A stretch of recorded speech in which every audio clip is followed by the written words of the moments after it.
सांगतील तो प्रस्ताव तयार करून राज्याचे नगरविकास खातं असेल उपमुख्यमंत्र्यांच्याकडे आहे, मुख्यमंत्र्यांच्याकडे आहे. निधीच्या बाबतीत जे कोणी आपल्या तीर्थक्षेत्र विकास आघाडीच्या दोन्ही नगरपालिकेला निधी द्यायला त्या ठिकाणी राज्यातले मंत्रिमंडळ येतील त्यांचं आपल्या वतीनं स्वागतच त्या ठिकाणी असेल.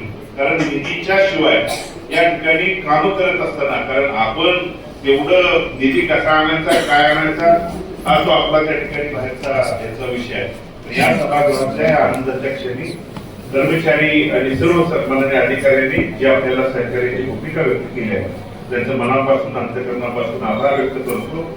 तुम्ही त्या ठिकाणी या पदाधिकाऱ्यांच्या सोबत ठामपणे असाल तर पुढची 5 वर्ष विश्वासानं आणि अतिशय चांगल्या पद्धतीने या ठिकाणी काम करता येईल एवढीच विनंती सगळ्यांना या ठिकाणी करतो.